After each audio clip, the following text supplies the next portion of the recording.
Morning guys, कैसे हैं आप सब? कैसे हैं आप लोग? बढ़िया हैं? चलिए ठीक है। आज हम लोग एक्टिविटी नंबर 1.12 देखने वाले हैं। Once again very much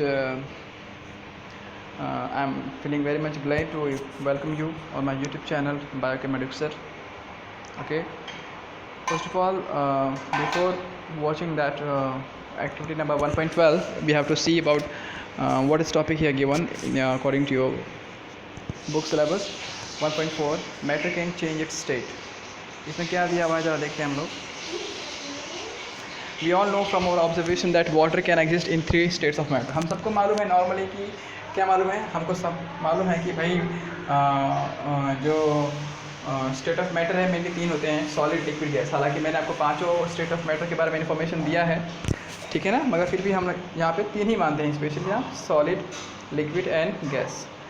okay, so what happens inside the matter during this change of state. ऐसा क्या होता है जब भी कोई स्टेट ऑफ मैटर चेंज होता है? As soon as the state of matter get change, what get happen there?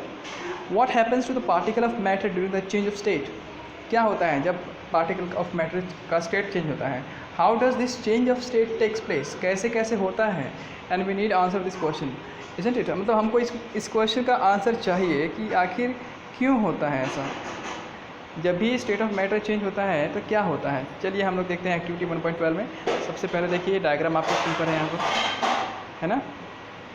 थोड़ा सा इसके बारे में थोड़ा देख लेते हैं कि क्या है इसमें स्पेशलिटी. चलिए देखते हैं. Effect of change of temperature. Temperature कम ज़्यादा करने से क्या होता है हम लोग ये देखते हैं. एक्टिविटी 1.12 में क्या लिखा हुआ है? Take about 150 gram of ice in a beaker and suspend a laboratory thermometer so that its bulb is in contact with ice. मतलब कि देखिए ज़रा क्या हो रहा है यहाँ पर कि सबसे पहले तो हम लोगों ने क्लियर प्लेटफॉर्म ले लिया. प्लेटफॉर्म पे एक आयरन स्टैंड ले लिया जहाँ पे ये स्क्रू लगा हुआ है. Okay guys. अच्छा, उसके बाद ये हो गया आपका tripod stand, this is called as tripod stand. और ये हो गया आपका burner, this is called as burner. यहाँ पे आग जल रही है, ठीक है. अच्छा, उसके बाद क्या हो रहा है देखिए, हम लोगों ने उसके ऊपर एक लिया हुआ है एक बेस, उसको बोलते हैं हम लोग wire gauze. What is called as wire gauze. WRREGAUZE.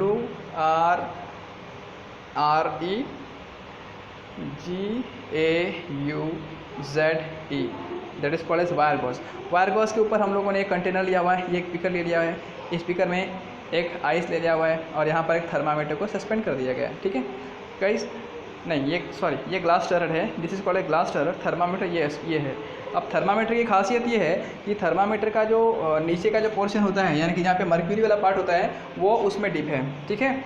Okay, इतना तो आपको समझ में आ गया. अब क्या हो रहा है, हमको क्या देखना क्या है कि जैसे जैसे हीट बढ़ते जाएगा वैसे वैसे क्या होगा, जैसे जैसे हीट बढ़ेगा तो हीट के बढ़ने से क्या होगा, टेम्परेचर भी बढ़ते जाएगा. टेम्परेचर क्या होगा, बढ़ते जाएगा. अगर टेम्परेचर बढ़ेगा तो ऑब्वियसली क्या होगा, ये जो आइस रखा हुआ है इसके अंदर वो मेल्ट होना शुरू हो जाएगा, ठीक है. तो इस तरीके से हम थर्मामीटर के हेल्प से हम लोग क्या फाइंड करने वाले हैं, हम लोग फाइंड करने वाले हैं मेल्टिंग पॉइंट ऑफ आइस. हम लोग ये फाइंड करने वाले हैं कि भाई आइस का मेल्टिंग पॉइंट क्या होता है, कब मेल्ट होता है. और जब मेल्ट होता है तो क्या होता है, उसका कन्वर्शन किस में होता है, कौन से स्टेट ऑफ मैटर में होता है. ये सारी बातों का हम डिस्कशन अभी करने वाले हैं, ठीक है. चलिए अब यहाँ पे नेक्स्ट फिगर दिया हुआ है, यहाँ पे जरा नेक्स्ट डायग्राम ही देख लेते हैं. नेक्स्ट डायग्राम में क्या लिखा हुआ है और क्या बताया गया आपको, हम इसके बारे में भी थोड़ा सा नॉलेज ले लेते हैं. देखिए इसमें पार्ट बी में क्या लिखा हुआ है, conversion of ice to water. A में था, और बी में क्या लिखा हुआ है, conversion of water to water vapour. यानी कि वाटर का हमको वाटर वेपर में कन्वर्शन करना है. तो क्या करेंगे, देखिए यहाँ पे ये हो गया प्लेटफॉर्म, ये प्लेटफॉर्म हो गया. And this is called as iron stand, this is called as screw of that. And once again here we have taken burner and here this is a platform, this is you can say tripod stand, wire gauze on which we have taken beaker. And once again now we have taken here water. After that this is glass stirrer and this is thermometer. Okay, so in this way likewise previous experiment the arrangement is same, बिल्कुल same arrangement है, उसमें कोई अलग बात नहीं है. बस हमको ये देखना है कि हम जब टेम्परेचर को बढ़ा रहे हैं तो क्या हो रहा है. जैसे जैसे हम वाटर का टेम्परेचर बढ़ाते जा रहे हैं, एक ऐसी कंडीशन है कि जब उसका बॉइलिंग शुरू हो जाएगा, क्या स्टार्ट हो जाएगा, बॉइलिंग. और जब बॉइलिंग स्टार्ट हो जाएगा तो हमको यही तो देखना है कि क्या उसका बॉइलिंग पॉइंट कितना होता है. और बॉइलिंग पॉइंट जब आता है, अचीव होता है, तो उस समय उसका स्टेट ऑफ मैटर क्या होता है, हमको यही देखना है, ठीक है. हमको यही देखना है कि स्टेट ऑफ मैटर में क्या परिवर्तन होता है, क्या चेंजेस होते हैं. ओके, चलिए अब उसके बाद देखते हैं ज़रा, इसके बाद क्या लिखा हुआ है. चलिए देखते हैं. एक्टिविटी 1.12 के बाद देखिए, एक्टिविटी 1.12 के बाद आपके सामने स्क्रीन पर है ये, जस्ट वेट, एक्टिविटी 1.12।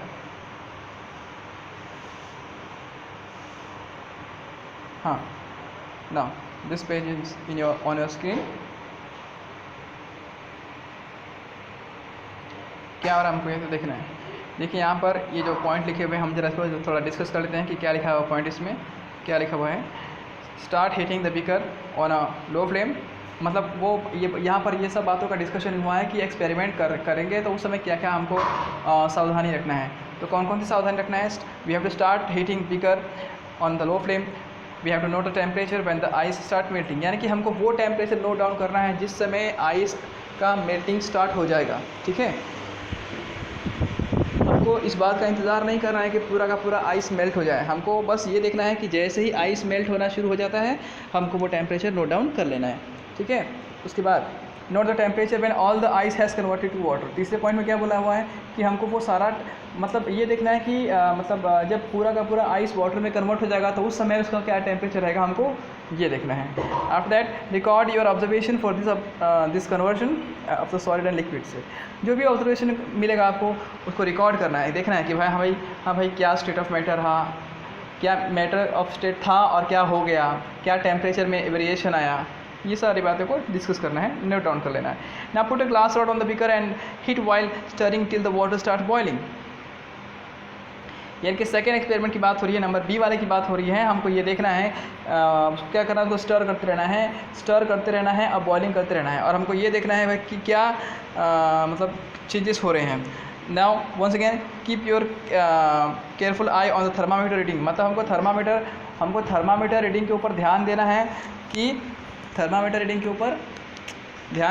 मतलब क्या टेम्परेचर बता रहा है वो।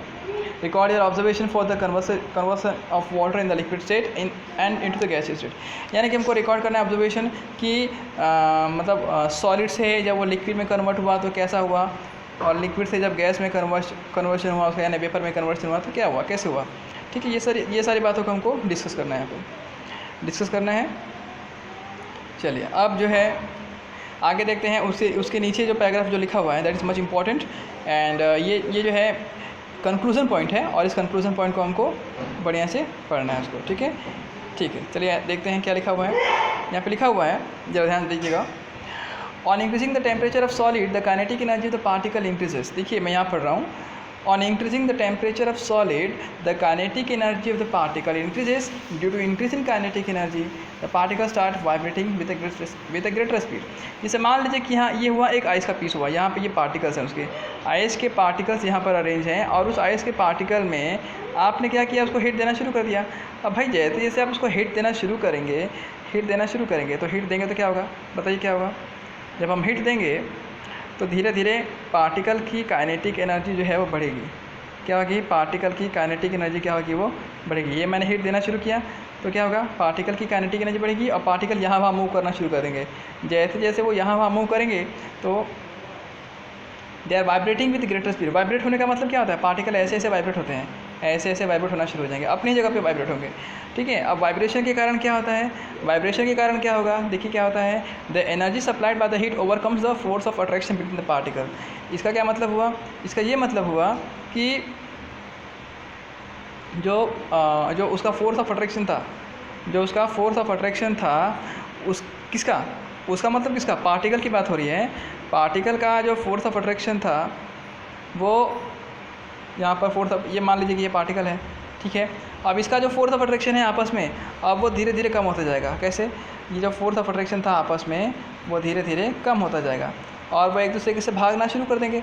ठीक है, वो भागना शुरू कर देंगे, तो इसका मतलब क्या है, जब भागना शुरू करेंगे तो धीरे धीरे फैलना शुरू करेंगे, इनका वॉल्यूम बढ़ता जाएगा, और इस तरीके से वो धीरे धीरे लिक्विड में कन्वर्ट हो जाएंगे।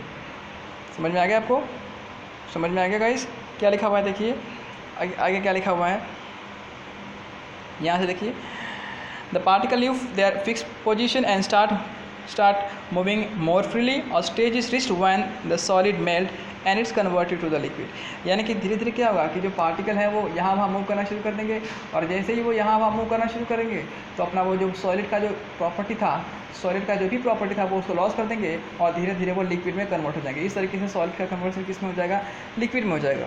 ठीक है, the temperature at which a solid melt to become liquid at the atmospheric pressure is called melting point. देखिए यहाँ पे बहुत ही प्यारा डेफिनेशन दिया हुआ है गाइस, ये जो डेफिनेशन है आपको याद करना है, बहुत ही इंपॉर्टेंट है। क्या लिखा हुआ है, the temperature at which solid melt to liquid.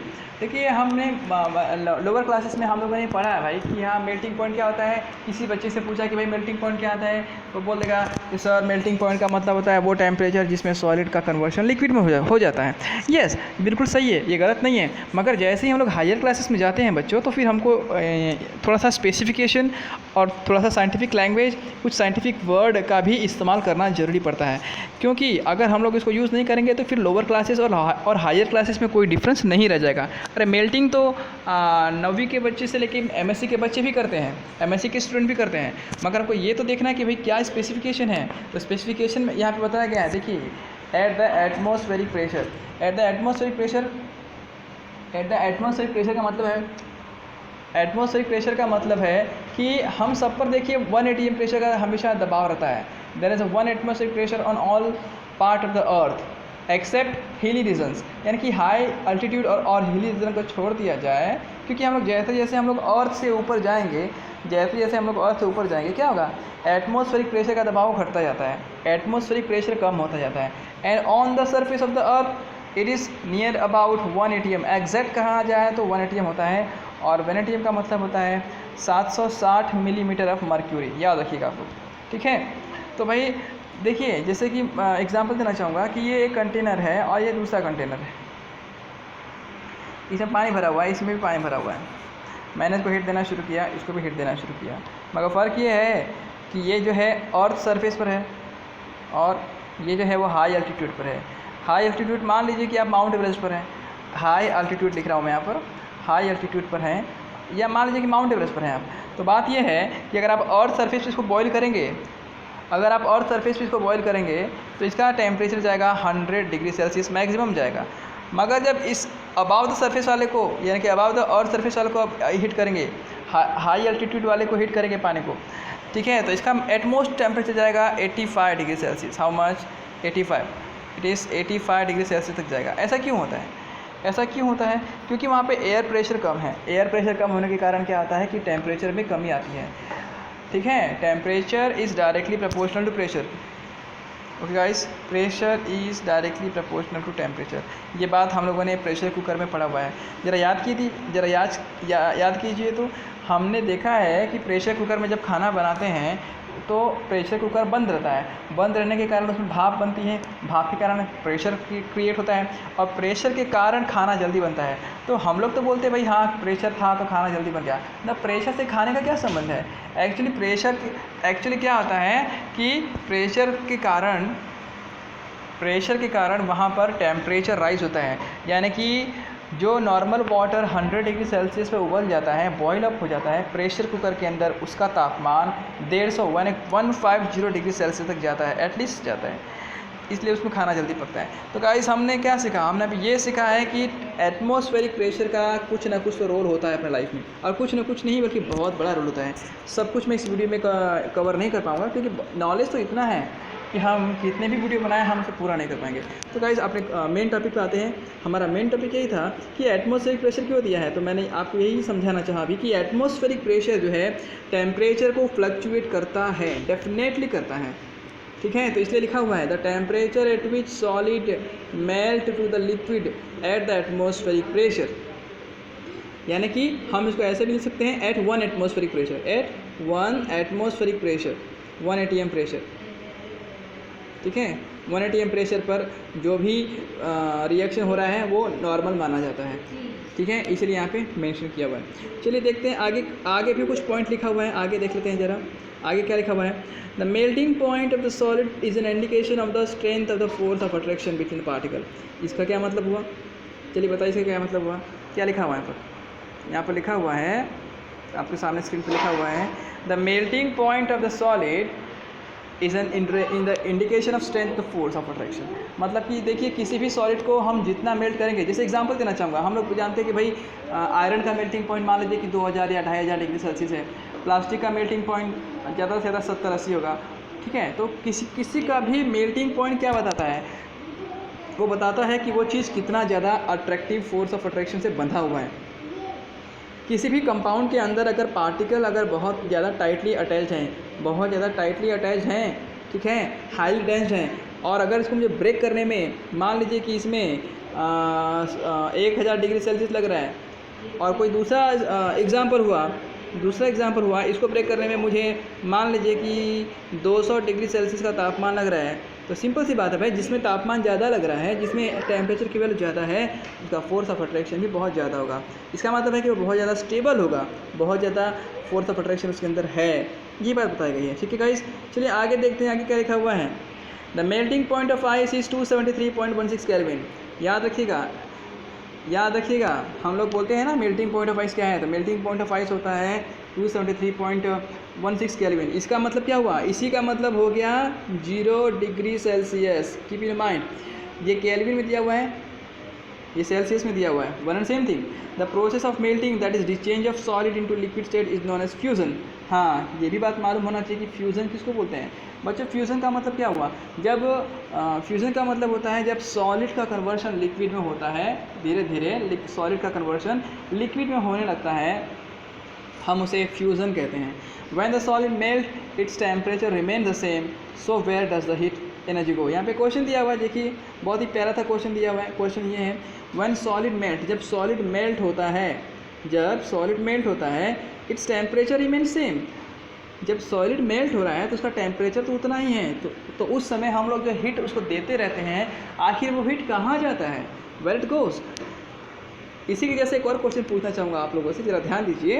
इसे मान लीजिए कि ये कंटेनर है, इसमें पानी भरा हुआ है, इसमें क्या भरा हुआ है, पानी भरा हुआ है, ठीक है।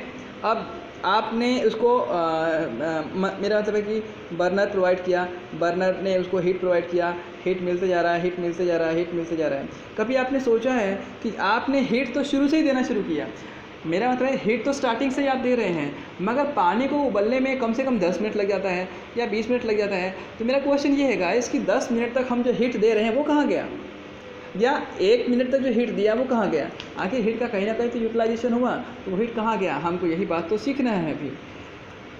अभी जो मैंने टॉपिक डिस्कस किया वो बिल्कुल वही यही वाला क्वेश्चन है, ठीक है। तो देखिए क्या लिखा हुआ है, इसमें क्या लिखा हुआ है, जरा देख लेते हैं। इसमें लिखा हुआ है, you must have observe during the experiment of melting that the temperature of the system does not change after the melting is reached. क्या लिखा हुआ है, जरा ध्यान से देखिए, मैं इसको पढ़ रहा हूँ। You must have observed during the experiment of melting that the temperature of system does not change after the melting is reached। यानी कि जैसे ही वो मेल्ट होना शुरू होता है कोई भी सॉलिड, जब सॉलिड लिक्विड से कन्वर्शन होता है, सॉलिड का कन्वर्शन लिक्विड में होना शुरू होता है, तो उस समय टेम्परेचर फ्लक्चुएट नहीं होता जब तक उसका मेल्टिंग अचीव हो रहा है, जब तक उसका कन्वर्शन लिक्विड में होते जा रहा है तब तक उसका टेम्परेचर कांस्टेंट ही रहता है। क्यों? टिल द आइस मेल्ट, यानी कि आइस मेल्ट होने तक वो कांस्टेंट ही रहता है। This happen even though we continue to heat the beaker, यानी कि अगर हम हीट करते भी रहें, ब्रिकर को हीट करते भी रहें, फ्लेम बंद ना करें, तो भी आप थर्मामीटर में देखेगा तो उसका जो मर्क्यूरी है वो कांस्टेंट टेम्परेचर बताएगा। We continue to supply heat, this heat get use in changing. देखिए अब थोड़ा आगे देखते हैं, आगे इसका इन्फॉर्मेशन दिया हुआ है बहुत बढ़िया तरीके से, जस्ट वेट, ठीक है। आई होप सो गाइस आपको समझ में आ रहा होगा जब मैं पढ़ा रहा हूँ कि आखिर वो क्यों हो रहा है ऐसा, ठीक है ना। ओके चलिए देखते हैं हम लोग क्या लिखा हुआ है। By overcoming the force of attraction between the particle, यानी इसमें ये बोला जा रहा है कि हम जो भी हीट प्रोवाइड कर रहे हैं वो हीट का इस्तेमाल हो रहा है उसके फोर्स ऑफ अट्रैक्शन को तोड़ने के लिए, ठीक है। तो यानी किसके फोर्स ऑफ अट्रैक्शन की बात हो रही है, मैंने कहा ना कि ये कंटेनर है, इसमें पार्टिकल है, वो पार्टिकल के फोर्स ऑफ अट्रैक्शन को तोड़ने के लिए वो लगातार जो हम लोग हीट देते जा रहे हैं उसका यूटिलाइजेशन होते जा रहा है। समझ में आ गया आप लोग को? यस, चलिए आगे बढ़ते हैं। As this heat energy is absorbed by ice without showing any rise in temperature, it is considered that it gets hidden into the content of the beaker and is known as latent heat। इसका क्या मतलब हुआ? इसका ये मतलब हुआ कि latent heat को बोला जा रहा है कि हम लोग जो एक्स्ट्रा हीट देते जा रहे हैं वो लेटेंट हीट के रूप में है। लेटेंट हीट का मतलब क्या होता है, देखिए यहाँ पे लिखा हुआ है, as this heat energy is absorb by the ice without showing any rise temperature, यानी कि ये आइस पीस है, हम उसको हीट देते जा रहे हैं और हीट देने के साथ ही साथ तो जल्दी से लिक्विड कन्वर्ट नहीं होगा, धीरे धीरे कन्वर्ट होगा। तो जो भी हम लोग हीट दे रहे हैं वो हीट कौन एब्जॉर्ब कर रहा है, इसके मॉलिक्यूल एब्जॉर्ब कर रहे हैं। इसके मॉलिक्यूल धीरे धीरे हीट एब्जॉर्ब करके क्या कर रहे हैं, अपना बॉन्ड ब्रेक कर रहे हैं, अपना फोर्स ऑफ अट्रैक्शन घटा रहे हैं और धीरे धीरे एक स्टेज ऐसा आ जाएगी कि लिक्विड में कन्वर्ट हो जाएंगे। तो जितना भी अमाउंट ऑफ हीट एनर्जी इसने इस्तेमाल किया, मतलब एब्जॉर्ब किया है, हम उसी को कहते हैं latent heat. Okay guys, latent heat आपको समझ में आ गया होगा, लेटेंट हीट किसको बोलते हैं। चलिए आगे देखते हैं, आगे क्या लिखा हुआ है। The word latent heat means hidden. The word latent मतलब हिडन, छुपा हुआ। लेटेंट हीट मतलब छुपा हुआ हीट, जिसके मॉलिक्यूल गेन करते जा रहे हैं, एब्जॉर्ब करते जा रहे हैं। The amount of heat energy that is required to change 1 kg of solid into liquid at the atmospheric pressure at its melting point is called latent heat of fusion. देखिए यहाँ पे डेफिनेशन दिया हुआ है, बहुत ही प्यारा सा डेफिनेशन दिया हुआ है। क्या दिया हुआ है, जैसे कि मान लीजिए कि मेरे पास 1 kg ऑफ आइस है, तो ध्यान से देखिएगा, 1 kg ऑफ आइस है मेरे पास, ठीक है। ओके, अब क्या कर रहा हूँ, एटमॉस्फेरिक प्रेशर 1 atm है, कितना है, 1 atm सब पर एटमॉस्फेरिक प्रेशर है, ठीक है, ठीक है। The amount of heat energy required to change 1 kg of solid into liquid. जब एटमॉस्फेरिक प्रेशर 1 है तो मैं इसको जितना भी हीट दे रहा हूँ, जितना भी मैं हीट उसको दे रहा हूँ, उस हीट का इस्तेमाल कहाँ हो रहा है, उस हीट का इस्तेमाल हो रहा है किस चीज़ के लिए, उसको मेल्ट करने के लिए, ठीक है। तो जो भी मैंने इसको हीट दिया, जो हीट देते जा रहा हूँ, उस हीट के कारण जब वो पिघल रहा है तो कितना हीट दिया, जितना भी हीट दिया मैंने इसको पिघलाने के लिए 1 kg के लिए, हम उसको लेटेंट हीट कहते हैं, known as latent heat of fusion. अब फ्यूज़न वर्ड क्यों आ रहा है, अभी मैंने बताया आपको कि फ्यूज़न का मतलब हुआ सॉलिड का कन्वर्शन, जब लिक्विड में होता है तो हम उसको फ्यूज़न कहते हैं, इसलिए इसका नाम पड़ गया लेटेंट हीट ऑफ फ्यूज़न, ठीक है। So the particle in water at 0 degree Celsius, देखो यहाँ पे लिखा है 0 डिग्री सेल्सियस का मतलब होता है 273 kelvin, have more energy as compare to the particle in ice at the same temperature. देखिए मैं क्या बोल रहा हूँ, मैं फिर से बोल रहा हूँ, जरा ध्यान दीजिएगा। ये आइस हुआ, इसका टेम्परेचर 0 डिग्री सेल्सियस है और धीरे धीरे इसने हीट एनर्जी गेन किया और ये पिघलने लगा। अब ये पिघल रहा है धीरे धीरे, ठीक है, पिघल रहा है, मगर इस पिघले हुए का भी टेम्परेचर 0 डिग्री सेल्सियस ही है, क्योंकि इसका मेल्टिंग पॉइंट 0 डिग्री सेल्सियस ही होता है, किसका, आइस का। अगर दोनों का मेल्टिंग पॉइंट 0 डिग्री सेल्सियस है तब भी हम बोलेंगे, क्योंकि ये लिक्विड स्टेट में धीरे धीरे आ चुका है, तो जैसे ही वो लिक्विड स्टेट में आएगा तो उसकी क्या होगी, उसकी काइनेटिक एनर्जी बढ़ जाएगी। इसलिए ये क्वेश्चन आता है कि 0 डिग्री सेल्सियस पर जो वाटर है उसकी काइनेटिक एनर्जी ज़्यादा होती है, और वही 0 डिग्री सेल्सियस पे जो आइस होता है उसकी काइनेटिक एनर्जी कम होती है। क्यों, क्योंकि इसकी काइनेटिक एनर्जी कम है तभी तो वो स्टेबल है आइस के रूप में, और इसकी काइनेटिक एनर्जी ज़्यादा है तभी तो अनस्टेबल है वाटर के रूप में। वो यहाँ वो फैलने लगेगा, मगर ये फैलता नहीं है, वो एक जगह ही रहता है। समझ में आ गया, यस गाइस, समझ में आ गया होगा। चलिए आगे देखते हैं क्या लिखा है। When we supply heat energy to water particle start moving even faster. जैसे जैसे हम लोग हीट एनर्जी सप्लाई करेंगे पार्टिकल मूव करेगा, फास्टली मूव करेगा। And at certain temperature a point is reached when the particle have enough energy to break free from force of attraction of each other. At this temperature the liquid start changing into gases. इसका क्या मतलब हुआ कि जैसे जैसे हम लोग heat provide करते जा रहे हैं वो क्या होगा, जैसे जैसे हम लोग हीट प्रोवाइड करते जा रहे हैं वो क्या होगा, वो अपना स्टेट ऑफ मैटर चेंज करेगा और जो है वो लिक्विड में कन्वर्शन होने लगेगा। यानी कि अगर आइस होगा तो किस में कन्वर्ट होगा, वो वाटर में कन्वर्ट हो जाएगा। देखिए मैं वाटर बना रहा हूँ, पहले क्या था, ये आइस था, पहले ये आइस था, अब क्या हो रहा है, वो लिक्विड में कन्वर्ट हो रहा है, ठीक है। सो अब देखिए मैं यहाँ पढ़ रहा हूँ, the temperature at which a liquid start boiling at the atmospheric pressure is known as boiling point. देखिए बॉइलिंग की बात हो रही है, वो टेम्परेचर जिस पे कोई भी लिक्विड का कन्वर्शन वेपर में होता है, provided that 1 atm pressure maintain रहना चाहिए। अगर 1 atm प्रेशर पर यदि कोई लिक्विड वेपर में कन्वर्ट हो रहा है तो जितना भी टेम्परेचर हमने प्रोवाइड किया हम उसको कहेंगे उसका बॉइलिंग पॉइंट। समझ में आ गया। देखिए फिर से पढ़ रहा हूँ ये line, the temperature at which liquid start boiling at the atmospheric pressure. Atmospheric pressure कितना होता है हम पर एटमॉस्फेरिक प्रेशर होता है 1 atm। तो 1 atm प्रेशर पे जितना भी हम लोगों ने टेम्परेचर दिया है लिक्विड को बॉईल करने के लिए हम उसको कहेंगे उसका बॉइलिंग पॉइंट। ओके गाइस, समझ में आ गया। चलिए आगे देखते हैं, आगे भी लिखा हुआ है क्या लिखा हुआ देखते हैं। The boiling point is a bulk phenomena. Boiling point इसका क्या मतलब हुआ, बॉइलिंग पॉइंट बल्क फिनोमिना क्यों होता है, देखिए why boiling point is bulk phenomena. Okay, ये सारे क्वेश्चन जो है मैं जो डिस्कस कर रहा हूँ वो सारा क्वेश्चन आपके लिए होमवर्क है गाइस, ठीक है, सारा क्वेश्चन आपके लिए होमवर्क है। जैसे पहला क्वेश्चन, चलिए पहला क्वेश्चन अभी से देना मैं शुरू करता हूँ, नहीं तो फिर आपको पीछे जाना पड़ेगा। पहला क्वेश्चन ये लिखिएगा कि why boiling is bulk phenomena, why boiling is bulk phenomena. देखिए यहाँ पे लिखा हुआ है why boiling is bulk phenomena, क्यों होता है, मैं इसका आंसर दे रहा हूँ। पहला क्वेश्चन हो गया, ठीक है। सेकंड क्वेश्चन लिखेंगे what is latent heat, what is latent heat, ये आपको सॉल्व करना है क्वेश्चन जो कि अभी हम लोगों ने डिस्कस किया है। What is latent heat, second question हो गया, ठीक है, ओके। अच्छा, और भी क्वेश्चन है जो मैं लास्ट में बताऊंगा। चलिए अभी देखते हैं आगे। तो पहले तो हम इसका आंसर देख लेते हैं भाई कि बल्क फिनोमिना क्या बोलते हैं। देखिए बल्क फिनोमिना का मतलब होता है, बल्क का मतलब होता है अंदर, इंटरनल। बल्क का मतलब हो गया इंटरनल क्यों बोला जा रहा है, boiling is why bulk phenomena, क्योंकि देखिए अगर आपने कभी बॉइलिंग किया होगा, मान लीजिए कि मैं यहाँ पे बॉयल कर रहा हूँ, यहाँ पे लिक्विड है, तो बॉयल करने का क्या होता है, बॉयल करने से क्या होगा कि नीचे का पार्टिकल ऊपर जाएगा, ऊपर का पार्टिकल नीचे आएगा, इस तरीके से ये ऐसे मूवमेंट होता रहता है और इस तरीके से पूरा पानी उबलता है। तो बल्क का मतलब इंटरनल, अरे भाई केवल ऊपर वाला पोर्शन गर्म नहीं होता है या केवल नीचे वाला पोर्शन गर्म नहीं होता है, वो चारों तरफ से गर्म हो रहा है, हर तरफ से गर्म हो रहा है, पूरा इंटरनल पार्ट बॉयल अप हो रहा है, तब जाके बॉइलिंग अचीव होता है। तो इसलिए उसको बल्क फिनोमिना कहा गया है, ठीक है गाइस।